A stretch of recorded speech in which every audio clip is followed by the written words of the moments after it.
Glória a Deus. Eu queria hoje, a nossa primeira macro, eu queria dar alguns nortes para esse ano. E eu estou com um estudo aqui. Nós vamos pedir até ajuda aos amados aqui para distribuir. Quem pode me ajudar aqui? Tem 100 esboços aqui. Se marido tiver junto de esposa aí, ficar com um. Acho que tem mais de. Acho que vai dar para todo mundo. Enquanto isso, eu queria que você prestasse atenção, porque esses avisos aqui são um norte para o ano todo, tá? Em primeiro lugar, é o seguinte. Nesse ano de 2017, nós vamos tratar de assuntos bastante objetivos na macrocélula. Bastante objetivos. Ou seja, nós tivemos um tempo que nós pegamos a Bíblia e destrinchamos, lemos o original, fizemos avaliações, tudo isso aí a gente fez. Já tem 3 anos praticamente fazendo isso. Esse ano nós vamos fazer diferente. Nós vamos trabalhar em temas, e os temas serão de natureza prática, natureza direta e objetiva. Então, mais uma macrocélula e nós começamos os temas. Os temas serão do tipo assim: mulher. Como e por que Deus criou. Segundo tema, qual a mentalidade de uma mulher de Deus. Terceiro, quais os comportamentos de uma mulher de Deus. Aí, o homem. Como e para que Deus criou o macho, o homem. Qual é a mentalidade de um homem de Deus e quais os comportamentos corretos de um homem.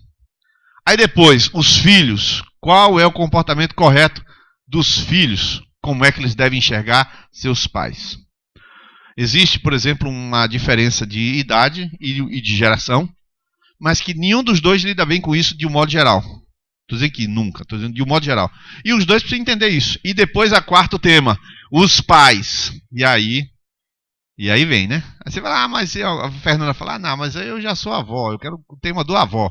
Não, a gente tem que saber para poder ela ajudar alguém. Então, os pais, como é um pai na palavra de Deus. Aí depois vem como educar e depois aspectos práticos da educação. Aí nós vamos falar sobre eutanásia, cremação e sepultamento. Aí vamos falar sobre esses temas assim, que são temas do dia a dia. Aí depois eu vou passar para vocês aqui, aí nesse caso não será na macro, mas será a partir da macro, um congresso, o maior congresso online do Brasil, que se chama Brasil Paralelo. E esse maior congresso que já aconteceu no Brasil, o primeiro vídeo que foi lançado, é um congresso online. O primeiro vídeo que foi lançado, no primeiro dia, tiveram 4 milhões e meio de visualização, um recorde absoluto desse congresso. E são as maiores cabeças pensantes do Brasil. Para que você enxergue o Brasil numa perspectiva, e aí eu vou colocar aqui, depois nós vamos trazer algumas pessoas para fazer temas para você entender a problemática do Brasil, em nível do que está acontecendo, né? E não será ideológico, não será político partidário, óbvio que não vai ser, né? Será conceitual. Que o pessoal fala as coisas, mas fala sem conceito. Quem inventou a ideologia de gênero? Quem foi que falou a primeira vez? Quem é a mulher que falou? Uma mulher chamada Firestone. Ela falou isso. Você sabia disso? Não. Então vai discutir. Como dela, não sei o que, Firestone. O primeiro nome eu esqueci agora. Já eu lembro. Ela foi a primeira pessoa que falou.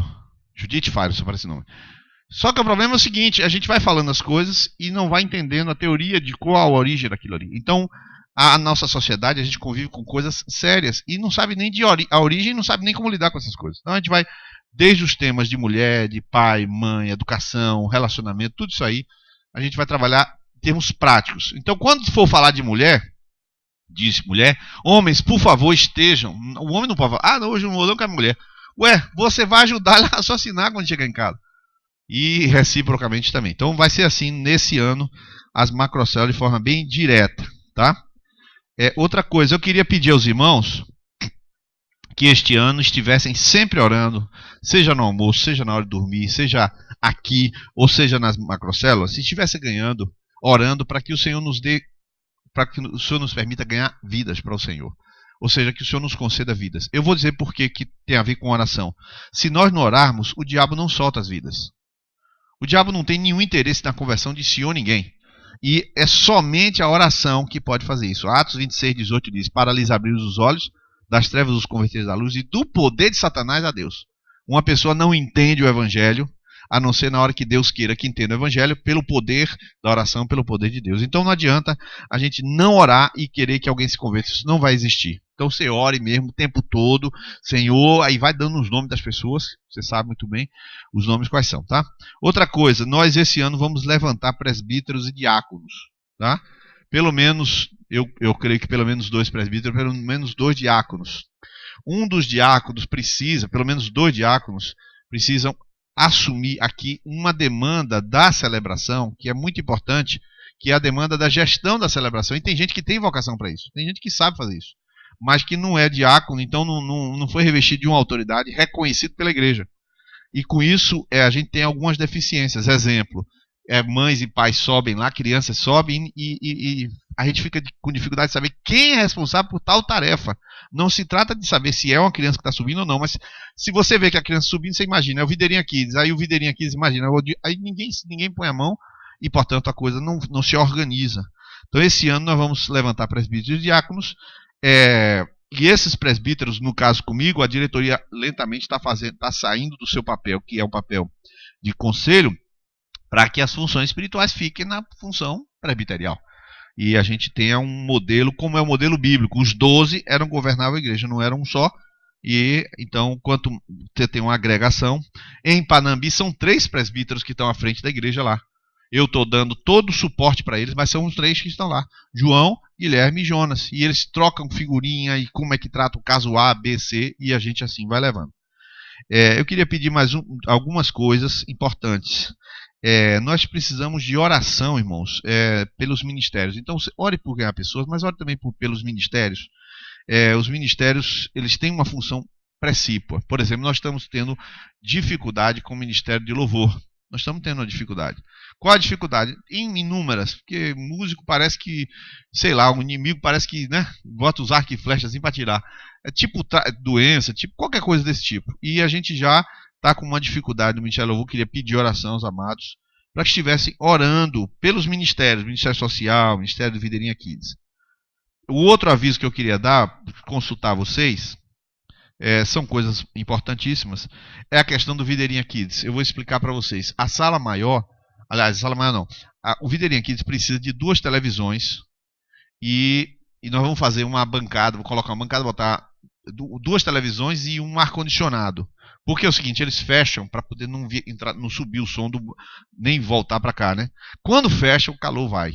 Aí o pessoal, eu juntei logo, já fiz a reunião com o Videirinha aqui, perguntei o que está precisando. Aí eles falaram o que estava precisando, e tem 2 televisões. Quem tiver uma televisão, por exemplo, vai trocar uma televisão. Você quer, não, vou trocar uma televisão. Televisão dessa tela plana, não adianta ser aquele bichão de 80 quilos que não resolve. Uma televisão assim de 33 polegadas, 35 polegadas, uma quadradinha dessa mais levinha, fica mais fácil. Então, se você conseguir, se você quiser trocar a televisão, dizer, eu vendo a minha por R$200, aí a gente ajuda e você, a gente não vai lhe dar o calote, pode ter certeza. Vai comprar a televisão e você troca a sua televisão. Agora, se quiser dar a televisão também, glória a Deus também, não tem problema nenhum. Mas a gente precisa de 2 televisões e um sonzinho. E precisa de 2 professores para trabalhar com criança. Por quê? Olha só como é fácil, irmãos. Os ministérios são bem organizados. Os ministérios que são muito bem organizados. Agora presta atenção. Tem 12 professores para cada um dar aula uma vez por mês. Eu lhe pergunto, fica pesado? Não fica. Agora, esse não peso que você pode se dispor. Tem 9 professores, está faltando 3. Aí surgiu uma pessoa que já entrou, que é aquela que subiu na estante, Nilza. Ela já entrou, ela é professora do Agape, ela é professora de criança, já entrou. 10, está faltando 2. Michael tinha dito, eis-me aqui, né? Mas eu não ia. Ele falou assim, né? Mas está faltando 2. Pode ser que seja Michael, pode ser qualquer pessoa. Está faltando 2 professores. Quem se habilita? Então, quando terminar aqui, procure. Patrícia não está aqui, pode procurar Dani. Ou Dani ou Edmari, pode procurar essas pessoas para você dar aula uma vez por mês. Só isso. Agora, você tem que gostar de criança e tem que se comprometer e não bater em nenhuma criança. Só isso. Bem simples, né? Ficar com... Só basta isso. Mais 2 coisas. 2 coisas e eu começo a palavra. Não, três coisas. Eu queria pedir aos irmãos sobre a pontualidade. Nós, domingo, temos tido dificuldade porque a gente convida pessoas, amigos nossos, quando chega 7h10, que a gente vai começar, ou seja, o sujeito acha que é 7, chega às 7 horas, a gente tem sempre 10 minutos para começar, abraçar, não sei o quê. Quando chega 7h10, aí Hilário foi dizer, Niles, pelo amor de Deus, Niles, 7h30 o povo está chegando aqui na igreja, é domingo, o povo chega às 7h30. E ele mesmo me disse isso. Eu digo, rapaz, então vamos falar isso aí, porque fica um negócio chato. Os visitantes estão aqui e você mesmo que convidou chega às 7h30. Não tem sentido um negócio desse. Né? Por que não é 6h30? Porque quando o Flamengo joga, meu irmão, termina 15h07. Aí tem que chegar aqui 7 horas, entendeu? Quando o Campeonato Brasileiro está em alta, a gente tem que dar um timezinho, tem que ser sábio, né? Verdade é essa. Dá tempo de você tomar banho assim, assistir no jogo e pegar o carro e chegar às 7 horas aqui, quando tem Campeonato Brasileiro, né? Pois bem, eu queria dizer mais uma coisa para terminar. Vou passar a palavra aqui para Josimar. É o seguinte, os irmãos têm visto algumas pessoas, particularmente 2 pessoas que estão entre nós aqui. Eu já pedi uma vez, já pedi 2, já falei 3, já falei 10.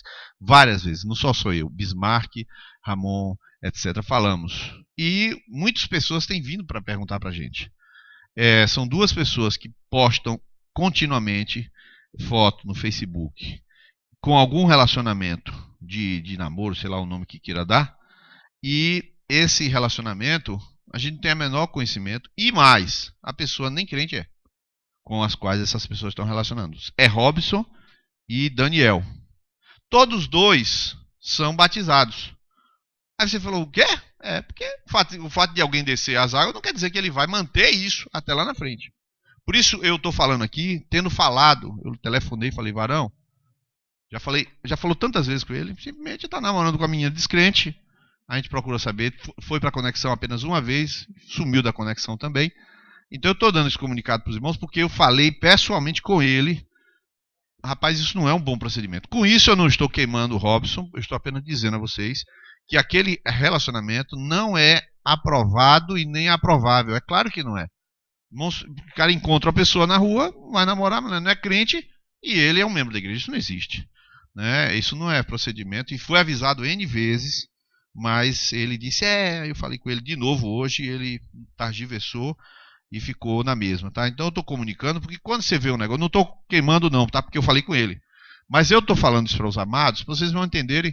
Eu não tenho contra a escolha das pessoas, não. As pessoas têm liberdade de escolher, obviamente. Mas tem uma ética bíblica mínima para o testemunho cristão. Então é por isso que o facão desceu na gargoela do cara, 2 dias depois todo mundo está dizendo que aquilo não foi nem verdade. Quer dizer que algumas coisas que o testemunho anula o fato, e um fato anula o testemunho. Então a gente não quer isso. Quer que a vida do cara seja coerente com a situação. Tá? E tem 3 pessoas que estão indo, 3 casais que estão indo embora da videira. Mas não estão indo embora da videira. Ué, é porque estão indo embora só de Feira de Santana. O primeiro é Bismarck e Zaira, que vão embora para Bom Jesus da Lapa. Né? Isso é lugar lá para o sujeito ir. Mas, irmão, o pior de tudo é que ele fez o concurso, chegou para mim na porta e falou, fiz o concurso, você vai passar aí e vai para... não, ele falou, passei o concurso, você vai para Bom Jesus da Lapa. Ele está repreendido, eu também está repreendido, mas Aí, só que foi nomeado para Bom Jesus da Lapa. Não sei o que foi, devia ter dito Conceição da Feira, né, irmão? Burrice, rapaz, burrice, falei na hora, vacilei, mas tô brincando, houve realmente isso, eles estão indo, e Bismarck não está aqui hoje, porque ele já está lá nesse dia, vai ser nomeado, acho que dia 9 de fevereiro, alguma coisa assim, orando para que ele volte, tá? Se vocês quiserem acompanhar-me na oração para ele voltar, amém? E a oração que tem mais peso e força é de João e Maiara, que eles foram e voltaram. Então, eles 2 orando ali, meu irmão, não tem para ninguém, né? Então a igreja acompanha a oração. Mas Rodrigo e Jéssica estarão indo embora para Miguel Camon, ou seja, é logo ali em Miguel Camon, no dia 28, que é sábado agora, 8. O caminhão de mudança já está acertado, né? Provavelmente até eu vá no dia 28, eu estou acertando com o Plínio se vou no 28 ou no 30, mas eles estão indo para trabalhar. Estão doidinho para ir, né? Tem que ir mesmo, o trabalho é muito abençoado. E no dia 28 eles estão indo. E também está indo, que eu vou passar o microfone agora, para um casal que está indo também, mas nesse caso para Salvador, não vai se desligar da videira, mas é também para se colocar à disposição de Deus para a missão, Josimar e Miriam estão indo embora para Salvador, residir lá, onde as duas famílias moram lá. Há uma necessidade realmente deles estarem indo, mas, sobretudo, vem aqui, Josimar, vai dar uma palavra, dizer alguma coisa, e se der para chorar, seria até legal, né? Pode chorar. Boa noite, queridos. Bem, nós estamos de mudança para Salvador. Na verdade, fisicamente, nosso coração continua nessa igreja. Tão pertinho ali, né? 100 km, qualquer coisa a gente vem para a celebração, dá para vir, sair mais cedo um pouco.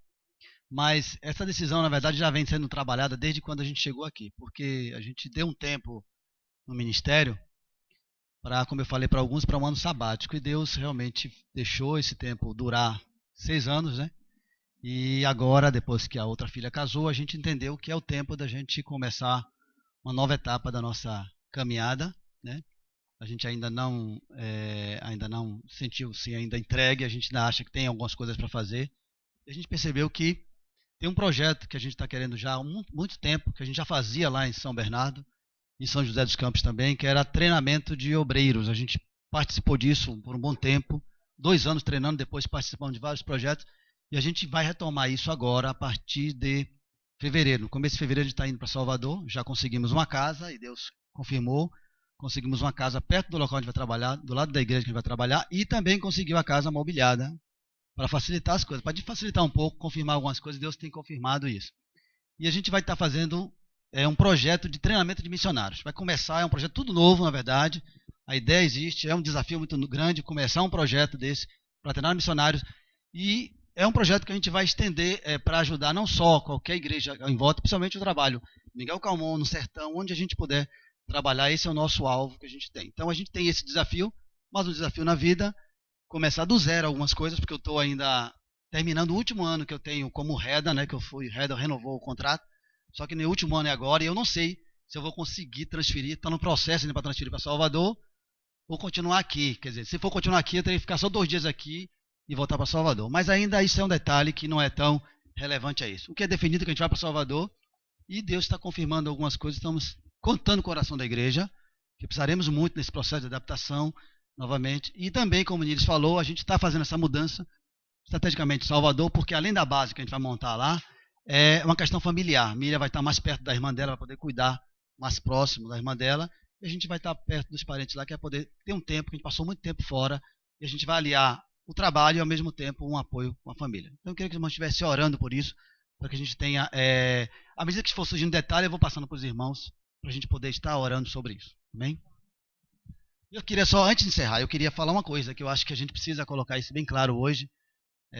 Uma coisa que, quando eu cheguei aqui, na verdade, eu digo sempre para todo mundo aqui, quando eu vim para cá, eu não recebi nenhuma promessa de Niles para nada aqui.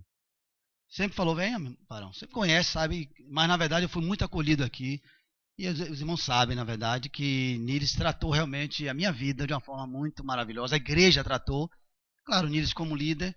Se na verdade vocês não me conheciam, a maioria não me conhecia, mas ele me conhecia muito bem, então na verdade ele pôde passar para vocês, e eu acho que isso foi marcante, o cuidado que vocês têm para comigo, em todas as áreas, principalmente na área financeira também.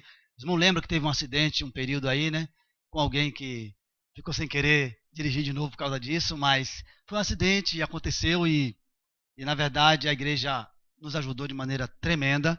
Teve uma outra fase também, os irmãos não sabem quanto essa igreja tem um cuidado com as pessoas quando tem alguma situação. Talvez porque não há, você não sabe. Se perguntar, você pode perguntar para o Wellington, perguntar para Nilson, sabe como a igreja cuida de pessoas que você nem imagina. Às vezes no silêncio, não sabe de nada que está acontecendo. Nilson reúne com a liderança e toma algumas decisões, e é unânime com relação a isso. Realmente essa igreja tem feito um cuidado que você nem imagina. Eu louvo a Deus por isso, eu quero agradecer publicamente isso, esse apoio que essa igreja me deu. E como eu disse para ele, eu não estou saindo da videira, estou mudando de cidade, e eu espero continuar contando com o apoio e a oração de vocês.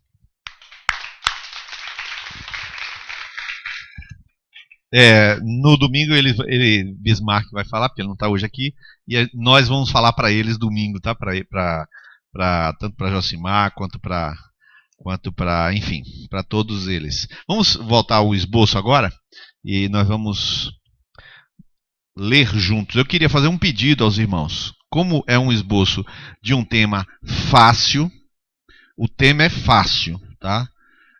Segundo, o tema é riquíssimo nas Escrituras, Então eu pensei da seguinte maneira: eu escrevi em letra normal o que eu vou ler e deixei em negrito o que a igreja vai ler, que são os versículos, tá? Então eu queria pedir, eu perguntei a Fernanda ela se dava para ler. Então quem não conseguir ler, marque o exame de vista urgente. 3603-3900, se você não conseguir ler. Que ela disse que se ela conseguir ler, então quem não conseguir está mal, né? Vamos orar ao Senhor pedindo graça do Senhor para poder aprender essas verdades. Senhor, por favor, nós precisamos de Ti, Jesus, nesses 30 minutinhos que vamos ter aqui. Precisamos que o Senhor nos ajude, Senhor. Abre nossa mente. Não é conhecimento meu, não é sabedoria minha, é o Senhor que nos ensina. O Senhor é nosso professor, nosso mestre. Por favor, Espírito Santo, ensina-nos. Por favor. Amém. Zelo e dedicação às coisas de Deus. Qual é o versículo?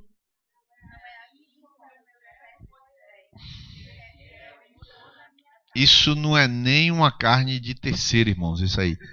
Não é nem de terceiro isso aí. Vamos de novo, né? Números 12, 7.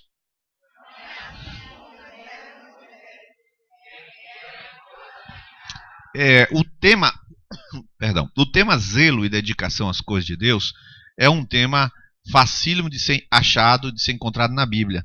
No entanto, mesmo sendo fácil, ele é confundido. Ele é confundido porque você vai perceber que às vezes o zelo ele aparenta ser muito legalista, você ser muito rigoroso. E algumas pessoas acham que ser muito rigoroso nas coisas de Deus dá uma sensação de que está se controlando as pessoas, está se esquecendo das pessoas e está cuidando mais das coisas do que as pessoas. Vamos ver se a Bíblia concorda com isso. Na introdução eu escrevi assim: nosso Deus é Senhor sobre todas as coisas, a Ele não cabe pedir. Mais ainda, Ele sabe como as coisas devem ser, como devem funcionar. Desde a vida do indivíduo, passando pela vida em família, as relações sociais e chegando até a sua obra, Deus requer que as coisas sejam feitas conforme Ele determina, porque Ele é Deus. Mais que tudo isso, Deus é dono das nossas vidas, né? E nós mesmos pertencemos. Eu botei Deus é dono de Deus, né, pessoal? Deus é dono de cada um de nós e nós mesmos pertencemos a Ele, né? Nós mesmos pertencemos a Ele. Então, por isso ser verdade, é preciso que a gente compreenda: Deus determina as regras do jogo. Claro, isso é lógico. Né? Na casa de Deus, na nossa vida, na vida de uma pessoa que está toda atrapalhada, quando ele vem para o reino de Deus, Deus governa o reino, a vida dele e põe em ordem. Né? Eu esqueci de dar um aviso importante, mas eu já ia botar no WhatsApp. Ceia domingo que vem. Sabe por quê? Porque vai ser a última ceia que Josimar vai tomar aqui, Rodrigo vai tomar aqui, Bismarck vai tomar aqui. Eu fiquei pensando, não, então vamos tomar logo uma ceia junto com todo mundo, né? E aí, domingo que vem, tem a ceia e Sócrates, que está lá em cima fazendo a ministração de batismo, vai se batizar às 15:07, né? Aí já vai tomar a ceia também. Vai ser uma maravilha, né? E no outro domingo é outra pessoa que vai se batizar. Então, vamos que vamos, né? Fecha o parêntese. Bom, a primeira coisa que eu vou colocar aí: Deus é zeloso. Significa que Deus estabelece e depois verifica para saber se as coisas estão sendo obedecidas e seguidas. Êxodo 25, pode ler.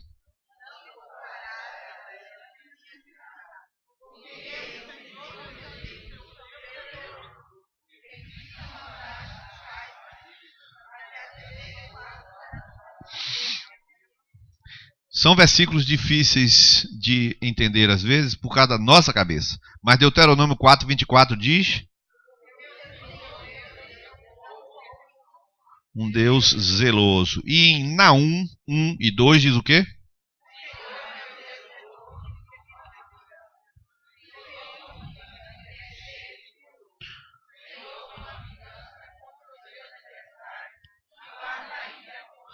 Não sei quantos de vocês viram o vídeo da rebelião de Manaus, mas quando o rapaz cortou a cabeça do que estava lá, o rapaz pegou a cabeça, botou na pé e, como quem joga a bola, fez assim com um movimento com a cabeça do camarada no chão. Você acha que Deus vê essas coisas e passa batido? Passa tudo batido. Não, é porque estamos no tempo da graça. Nós, eu e você, estamos no tempo da graça. Deus passa batido? Não passa não, irmão. Por que é que o Brasil está sofrendo o que está sofrendo? Pecado, irmãos. Se o meu povo, que se chama pelo meu nome. A teologia bíblica fala que o pecado é o opróbrio dos povos. E de novo outra rebelião hoje de noite lá em... Vocês viram a hora que a polícia entrou? Hoje? Vocês viram? Eu estava saindo de casa quando a polícia estava entrando. Não tem previsão de quantos morreram lá dentro de novo naquele outro presídio. O pecado tem tomado conta e o pecado tem destruído. A gente precisa entender que é assim. Só que Deus é um Deus zeloso e ele toma vingança. E eu continuo lendo. O zelo de Deus significa a determinação de realizar sua vontade sem aceitar relativismos. Olha só. O zelo é o sentimento de Deus ao estabelecer seu querer. Nos profetas, a expressão zelo do Senhor adquiriu um significado mais forte ainda. Isaías 9:7, você pode ler?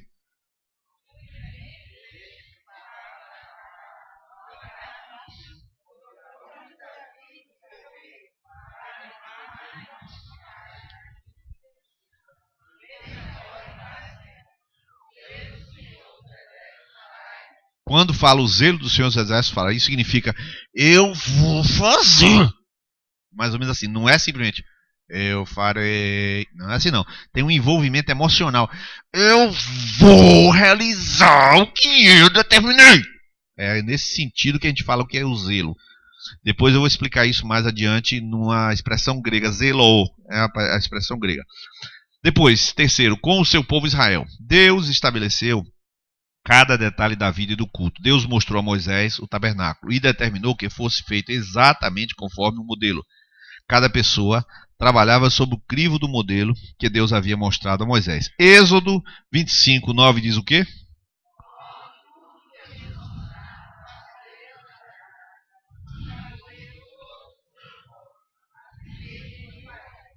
Deus falando isso. Não tinha negócio, né? De acordo com a planta. Agora ele vai contratar pessoas, vai chamar pessoas para trabalhar em Êxodo 36:1. Vê só.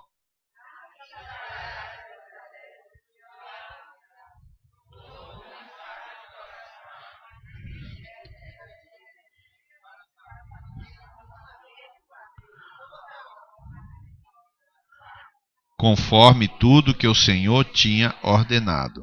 E Êxodo 39:32, combinado com 40:16, vamos ler juntos.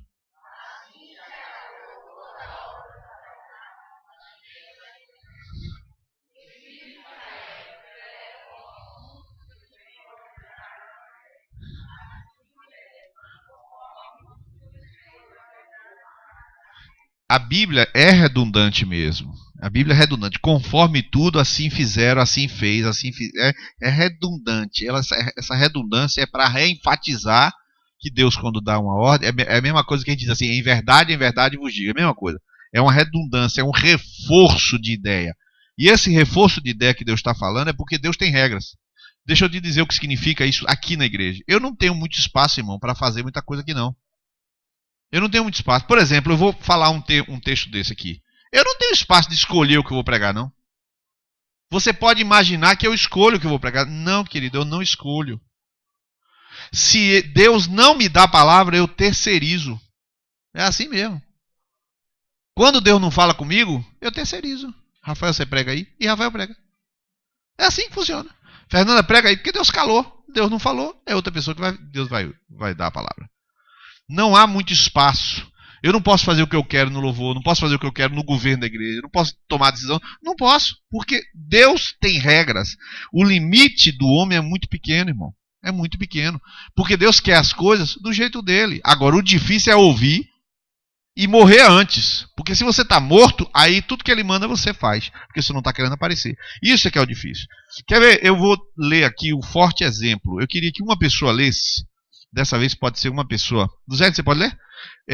Números 25:7. É um texto longo, está tudo em negrito. Mas veja só que coisa forte esse texto. Pode ler.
Obrigado. A ação zelosa de Finéias estava em sintonia com o coração de Deus na seriedade em tratar o pecado que destruiu o povo de Deus. Para quem não conhece a história, só para saber, essa é a prostituição dos moabitas. Balaão e disse assim, ó, já que eu não estou destruindo, conseguindo amaldiçoar o povo, faz o seguinte, colocam as prostitutas aí, eles vão adorar os deuses das prostitutas. Eles começaram a adorar e aí começou a morrer um bocado de gente de praga. Aí a praga estava rolando, né? Aí tinha um casal que estava numa tenda, ele passou na frente, quer dizer, Moisés estava aqui, o cara passou na frente de Moisés com uma mulher moabita, entrou na tenda e foi fazer sexo. Resultado, um camarada se indignou, Finéias, entrou na tenda e cravou no chão os dois com a lança. A praga parou aí. Aí você fica às vezes pensando assim, mas rapaz, você faria isso? Eu falei, eu não. Você não faria isso porque você mora 2.000 anos depois de Cristo. Você vive nesses 2.000 anos depois de Cristo. Você já sabe de Jesus, já sabe dos direitos humanos, já sabe da vida. A sua cabeça não é aquela. O que eu quero te mostrar é que Deus, quando falou com Moisés, disse, pois zelou o meu zelo no meio deles. Ou seja, o sentimento de Deus entrou no coração de Finéias. Ele sentiu o que Deus sentiu e fez o que Deus iria fazer. E se resolveu. Então, ser zeloso demonstra fidelidade a Deus. O zelo demonstra fidelidade a Deus. Mais alguns exemplos. Deus prometeu a Samuel que levantaria um sacerdote fiel, e aí tem um exemplo de fidelidade que ao infiel Eli. E de fato levantou Zadok. Eu coloquei aí o versículo, a gente não vai ler, mas o Senhor promete que levantar um homem fiel. Agora, Elias, lê para mim 1 Reis 19, verso 10.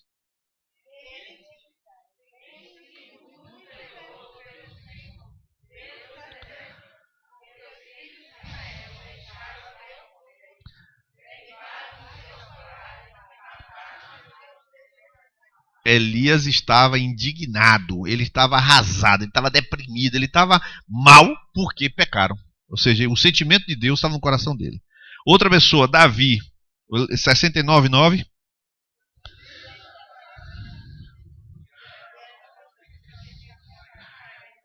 Engraçado que tem gente que cansou de ler, mas tudo bem. Salmo 119, verso 139.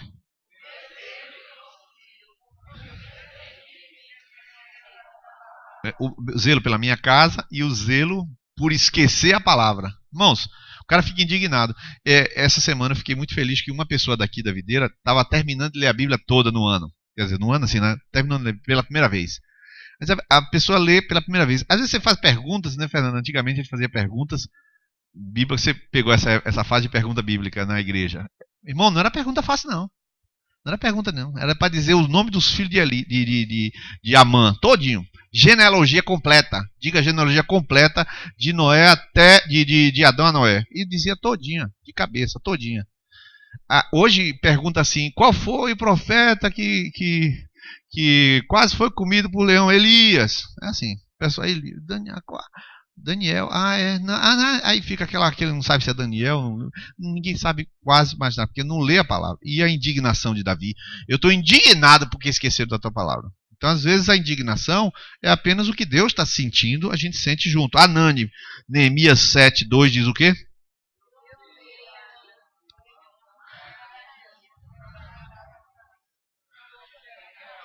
Porque era homem fiel e temer mais do que a muitos. Tem mais duas expressões aqui, dois exemplos muito importantes. O primeiro é do meu neto, Daniel. Daniel 6:4. Você podia ler como é que será o meu filho? Pode ler para mim, por favor?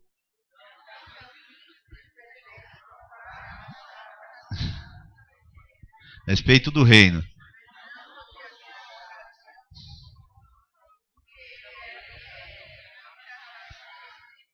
Ele era fiel. O que é um homem fiel? Um homem zeloso do que tem na mão. Se ele vai orar, ele ora. Se é para fazer, ele faz. Se é que ele é zeloso, ele não está brincando, ele não faz do jeito dele. E Jesus, no João 2, verso 14 até o verso 17, diz que ele entrou no templo, onde vendiam bois e ovelhas, e ele derrubou os cambiadores e quebrou tudo lá. Ele não bateu em ninguém, viu? A Bíblia não diz que ele bateu em ninguém. Ele derrubou as coisas, tá? E espantou os bois. No verso 16 e 17, vamos ler? Todo mundo? Tirai daqui estes. Olha o 17. O zelo da tua casa. Os discípulos lembraram que aquela atitude era zelo. Então, conclusão até aqui, o que a gente está percebendo que o zelo e a fidelidade, eles são, não é nem cara e coroa, elas são umbilicalmente ligadas. Então, tem tudo a ver com o caráter. Paulo servia a Deus com zelo. 2 Coríntios 11, 2, pode ler? Porque você tem preparado. Isso. E Gálatas 1,14, vamos ler?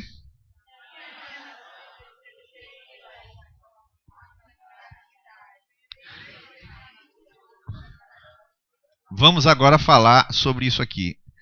Paulo era zeloso antes e depois, no judaísmo e no cristianismo, digamos assim. Deixa eu falar uma coisa. Deixa eu falar uma coisa para você. Famílias que não exigem responsabilidade dos seus filhos não têm filhos zelosos. Levanta toda a cama. Forra a cama. Forra a cama. Cueca não é aqui. Pega aqui. E você não tem que pegar a cueca, não. Nem mandar pegar a cueca. Você tem. Pega aqui, vem aqui, aqui. Isso. Aqui. Pronto. Ele já sabe o caminho onde guarda a cueca, onde joga a cueca. Que ele, assim, joga a cueca lá não sei onde, cueca suja. Eu quando era pequeno, pegava assim, a minha própria cueca, imagine. Assim. E criança fica com nojo da sua própria cueca ou calcinha, assim, né? Na ponta da. Aí falava, faz isso. Aí ele não fazia. Então, 2 erros. Um era não realizar o ato e 2, desobedecer. Porque você fala, vai lá e faz. Então, em vez de fazer isso, você vem junto e diz onde é o caminho. Ele pega e aprende. Pega com a mão. Pega com a mão. Ó, senão eu vou botar na sua cabeça. Aí ele pega com a mão, joga lá a cueca e bota no lugarzinho certo. Quem não tem limite, quem não é criado dessa maneira, termina crescendo sem zelo. Tudo que é brinquedo quebra, o pai dá outro. Tudo que é coisa que ele tem, que ele perde, não tem punição, não tem perda nenhuma, não tem nada, não tem nenhum tipo de consequência que ele tem. Paulo era zeloso antes no judaísmo. Ele era rigoroso, mas não era só rigoroso, era compenetrado no judaísmo. Então eu estou dizendo isso porque todo dia, eu vou dar um testemunho ali, está na porta. Todo dia de quinta-feira, todo dia às 11h30, chega um WhatsApp de Hilário. 11h30 da manhã, toda quinta-feira chega um WhatsApp. O WhatsApp aqui, eu vou ler para vocês. Tá aqui. E é toda quinta-feira. Tô lhe entregando, viu, varão? Fica orando aí. Fica orando. Chegou, aí ele fala assim, bom dia, amado. Qual o padrão? 11h24, irmão, eu errei por 6 minutos. Bom dia, amado. Qual o padrão da arrumação para hoje? Vou organizar na hora do almoço. Toda quinta-feira é assim. Ninguém fica sabendo disso. Mas ele é zeloso. Ele é zeloso, o que faz? E ele tem zelo e outras coisas também. Então, ser zeloso é uma característica, é um caráter, irmão. É uma atribuição do seu caráter. Funciona assim. E a Bíblia, eu não vou ler esses versículos todos, mas olha aí no esboço que eu coloquei, ó. Eu queria que a gente lesse o nome de 6 pessoas que eu coloquei aí. Vamos ler o nome dessas 6? Timóteo, Epáfras, Silvano e Antipas. Tem gente que não sabe nem o nome desses caras aí que tem na Bíblia. É tudo crente, fique tranquilo. E é tudo fiel. Tudo citado na Bíblia, gente fiel e zelosa. Agora vamos começar a terminar. Deus sempre pede zelo e fidelidade. Sempre pede zelo e fidelidade. Vamos ler esses 3 versículos. 1 Samuel 12, 24. Todo mundo?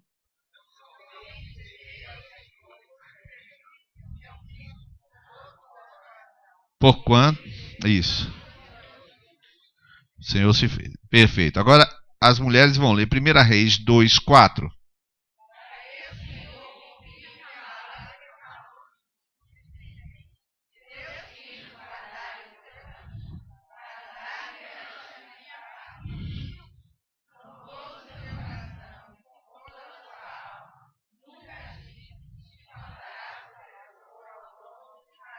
Ou seja, se for fiel, se for zeloso em obedecer. E Apocalipse 3,19, os homens vão ler. Apocalipse 3,19, vamos lá? Se, pois. E eu busquei no grego e coloquei aí. Ser zeloso significa literalmente desejar sinceramente. Procurar com empenho, com fervor. Isso é que significa ser zeloso. Então, todo mundo é passível de errar, irmãos. Todo mundo é passível de errar. Ninguém é passível de ser relapso. Todo mundo é passível de errar. Ninguém é passível de ser negligente. Isso não existe no reino de Deus. Se você recebeu a incumbência de fazer uma dinâmica na sua conexão e você não fizer, você é um negligente, você está em pecado. Se você recebeu a incumbência de tirar uma música para o louvor e você não tirar e não der satisfação, você está sendo irresponsável. Você não está sendo zeloso para com aquilo que você recebeu. Isso é uma coisa óbvia, irmãos. Vocês sempre ouvem a macrocélula e assistem a ministração, mas vocês nunca atentam que alguém chegou bem cedo para isso aqui funcionar. Quando eu abri o portão aqui, estava aqui sentado Vinícius, com tudo trancado. Trancaram lá por dentro aquela porta ali, não tinha nem como entrar. Ele já estava aqui desde 7h30, para poder ligar o som. Então o zelo, imagine se Vinícius fala, rapaz, não estou bem não, hoje estou com dor de cabeça, e aí não vou hoje não. E ele não vem hoje, aí chegava aqui, como é que liga essa mesa cheia de botão? Não sei nem ligar esse negócio, aperta o botão, aí pega. Então funciona assim. O zelo é que estabelece que as coisas funcionem. Jesus mostra a importância do zelo e da fidelidade. Mateus 24:45. Eu sei. Para dar sustento a seu tempo. Jesus falou isso, né? O servo fiel e prudente. E Mateus 25, verso 20, quando ele está contando a parábola dos talentos, ele diz que Deus deu talento para uma pessoa, aí ele recebeu 5 talentos, e no verso 21, que está no verso 23, que está aí no finalzinho, vamos ler o verso 23.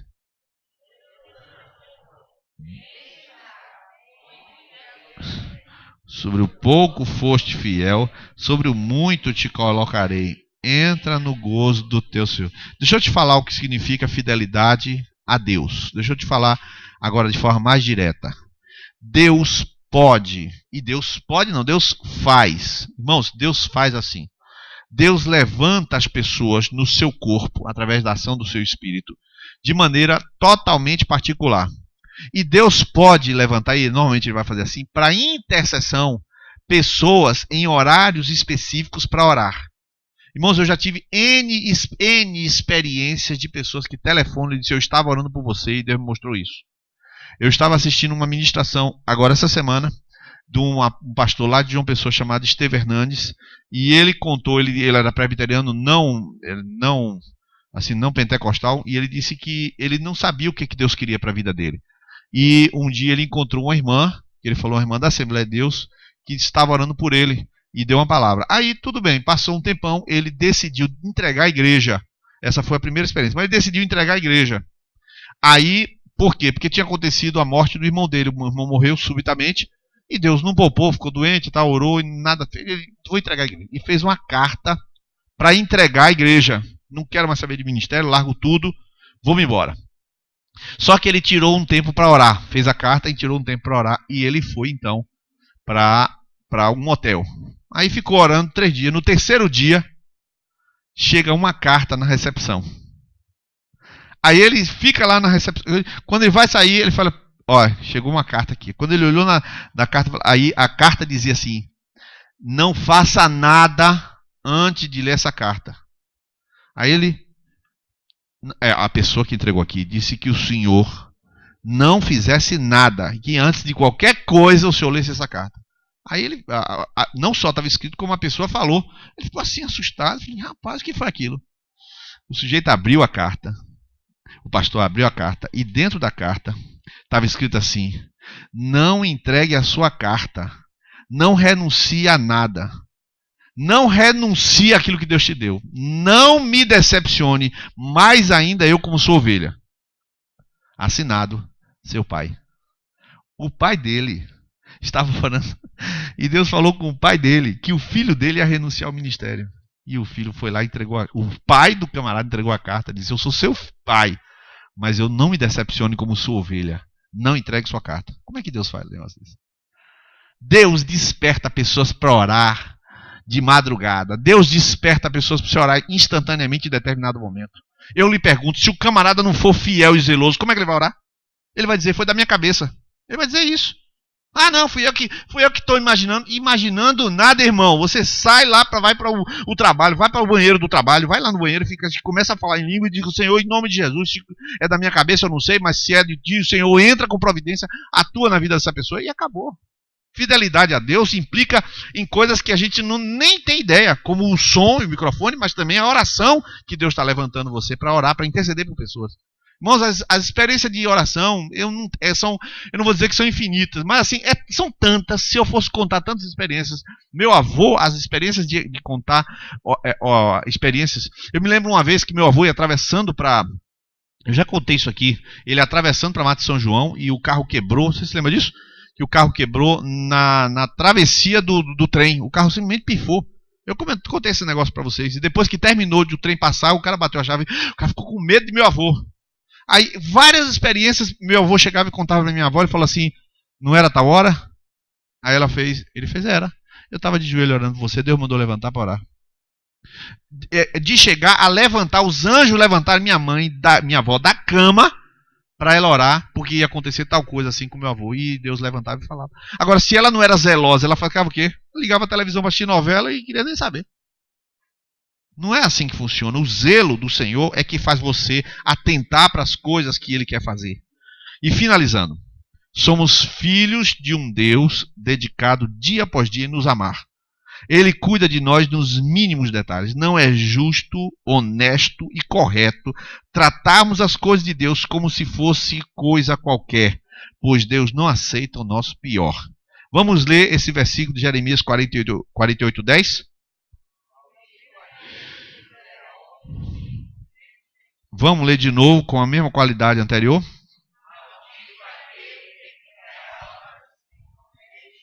Maldição, irmão. Não sou eu que estou dizendo, é Deus que está dizendo. 3 frases eu coloquei aí para a gente ler 2 versículos encerrados. De nada adianta começar bem se não terminar bem. De nada adianta crer inicialmente e se deixar por outras fés. Porque eu ia botar aí outras fezes, né? Mas não botei. Que as outras fezes destruam a confiança inicial. Começa bem, mas aí você começa a acreditar em bobagem. E terceiro, de nada adianta ter todos os recursos, mas não ter zelo pelas coisas de Deus. Você pode ser inteligente, pode ser capaz, pode ser preparado, pode ter microfone, pode ter carro, pode ter tudo. Não tem zelo, não adianta nada. Não adianta nada porque Deus não conta com pessoas que não são fiéis. Ele não conta, Deus só conta com fiéis. A Bíblia diz em Salmo 54, o Senhor procura os fiéis da terra para que estejam com Ele. Está lá escrito. O Senhor não procura as pessoas da terra, só os fiéis para estarem com Ele.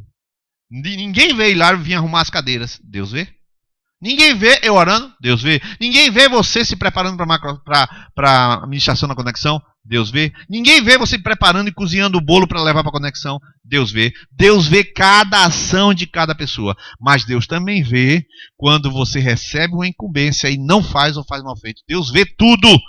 Deus tem os olhos para examinar o seu povo e você já viu no início que nosso Deus é fogo consumidor. Até onde eu saiba, a Bíblia diz que Deus Jesus Cristo é o mesmo ontem.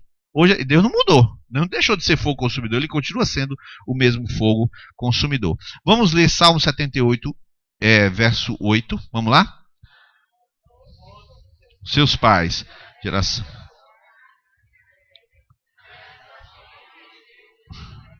Cujo espírito não foi fiel para com Deus. E agora um versículo que fala do coração, um versículo muito importante, Hebreus 3:12. Coração mau e infiel. Isso. Tenhamos todos um coração dedicado ao Deus de nossa vida e de nossa salvação. Irmãos, eu concluo dizendo o seguinte: Deus lhe deu algum talento. Deus deu talentos para pessoas trabalharem com crianças, diga eis-me aqui. Deus deu talento para você trabalhar com música, diga eis-me aqui.